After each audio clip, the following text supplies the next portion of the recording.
Dalam rangka event Pekan Olahraga Pelajar Daerah Popda Aceh pada bulan Juli tahun 2024, sejumlah pelajar SMK Negeri 2 Sinabang berpacu untuk meraih prestasi pada ajang seleksi di tingkat kabupaten yang diselenggarakan oleh Dispora Simelu. Ajang seleksi di tingkat kabupaten yang dilaksanakan pada hari Senin, tanggal 4 Maret tahun 2024, yang diikuti oleh sejumlah pelajar dalam wilayah Kepulauan Kabupaten Simelu. Pelajar SMK Negeri 2 Sinabang mampu bersaing dengan pelajar dari sekolah lainnya.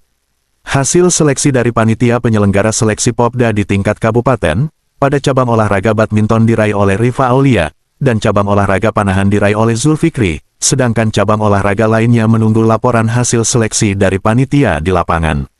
Kepala SMK Negeri 2 Sinabang, Amaliati SE, mengucapkan selamat kepada Ananda Rifa Aulia dan Zulfikri yang telah mengharumkan nama sekolah, dan seterusnya akan mewakili Kabupaten Simelu pada event Pekan Olahraga Pelajar Daerah Popda Aceh, yang akan dilaksanakan di Aceh Timur pada bulan Juli tahun 2024 mendatang.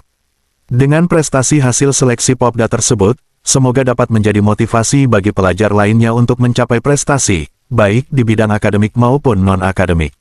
Pantauan media, sejumlah pelajar SMK Negeri 2 Sinabang yang mengikuti ajang seleksi Popda itu, berkat adanya kegiatan-kegiatan ekstrakurikuler yang diadakan di sekolah.